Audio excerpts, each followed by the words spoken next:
dalam pertemuan doa pagi, khususnya kami yang melayani Engkau dalam Wajas GKKI di Jawa Timur. Terima kasih sampai saat ini kami boleh menikmati kebaikan Tuhan, sehingga kami punya alasan untuk selalu menaikkan ucapan syukur kami kepada Tuhan.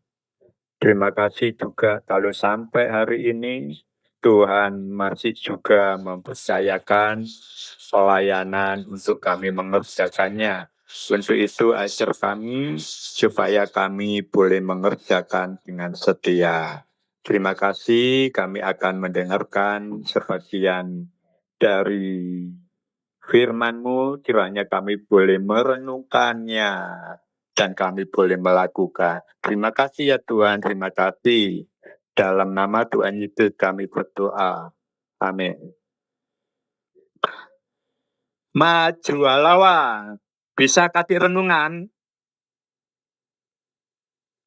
Aduh, Pak, mohon Pak Oki lebih dulu lah Pak, saya belum Ya, siap Pak Pak. Oti sudah, Pak Oti sudah ya. Ya, Pak Oti sudah, kamu yang belum. waduh, mantap. Oke Pak.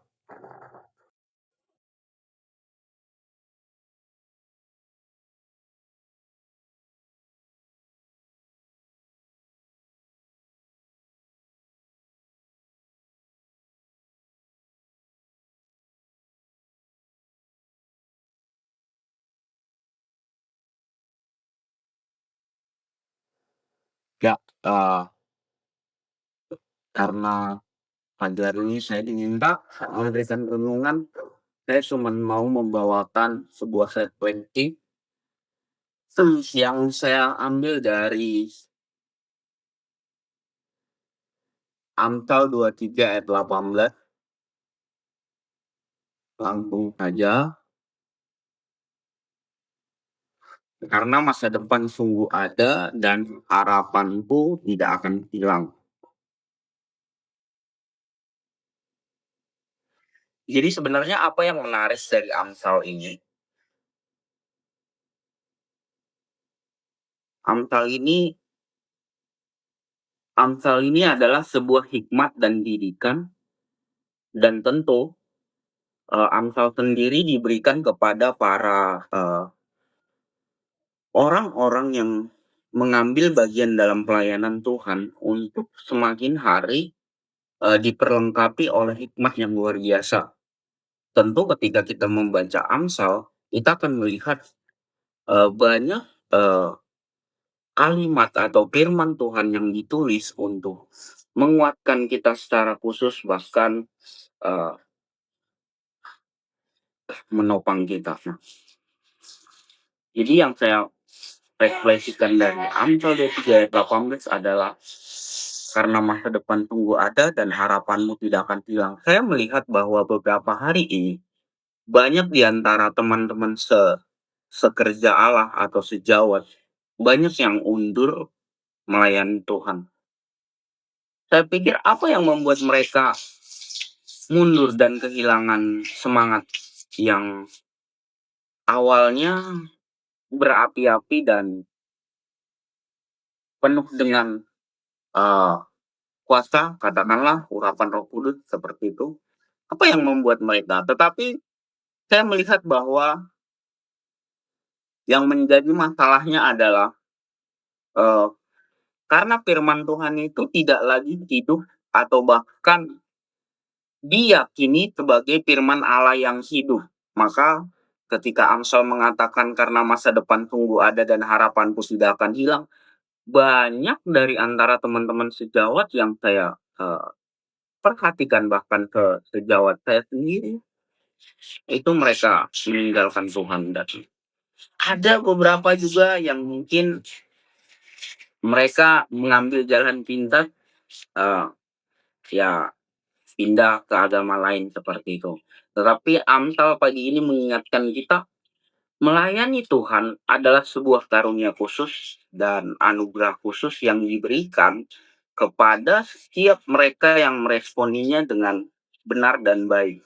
Tetapi acap kali di dalam perjalanannya, prosesnya akan disaring. Tentu seperti tadi, kita akan diperhadapkan dengan hal-hal yang mungkin yang lebih utama yang sering kita alami adalah ekonomi. Jadi Amsal ini juga berbicara tentang penguatan ekonomi secara lahiriah maupun rohani. Karena Amsal ini adalah hikmat-hikmat yang luar biasa.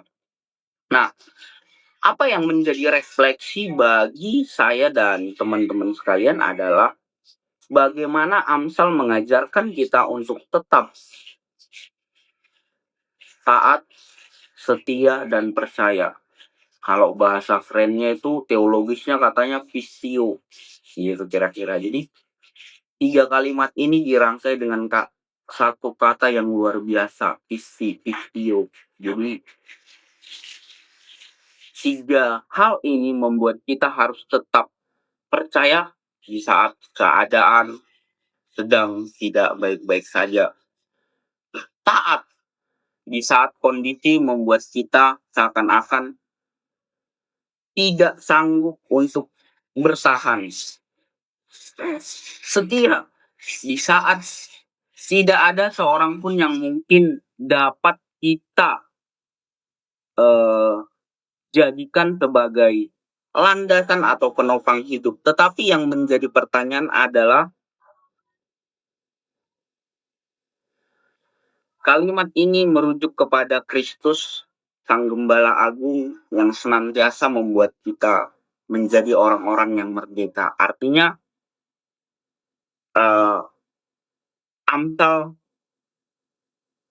memaksa kita untuk tetap percaya, untuk tetap setia, untuk tetap taat, menjadi orang-orang yang militan di dalam panggilan Tuhan. Tidak mundur, maju terus. Jadi kayaknya kalimat ini merujuk kepada teman-teman sekalian dan terutama kepada setiap orang-orang yang mengasihi Tuhan tentunya. Jangan sampai hari-hari ini kita meninggalkan Sang Gembala Agung hanya karena paling kita kehilangan cinta mula-mula yang awalnya kita terima dari Tuhan Yesus secara luar biasa. Jadi refleksinya adalah Amsal membantu kita untuk tetap taat, setia, dan percaya. Nggak ada yang bisa kita lalui, nggak ada yang bisa kita lakukan kalau kita nggak terus bergantung dan meminta pertolongan kepada Kristus Sang Gembala Agung. Refleksi pada pagi hari ini. Jadi ya seperti siap sedialah. Seperti Pak Ketua bilang, ya langsung nggak lagi jadi siap sedia. Artinya hal ini juga untuk supaya kita tetap siap sedia. Jadi artinya tadi satu kata sakti pistio diracik dengan 3 kalimat taat, setia. Ya, tetapi kita hilang di pesannya adalah kita kasih tetap ditemukan ketika kita merespon panggilan itu dengan benar dan baik. Ya mungkin ini yang dapat saya sampaikan pagi hari ini adalah Tuhan yang mengajarkan luar biasa.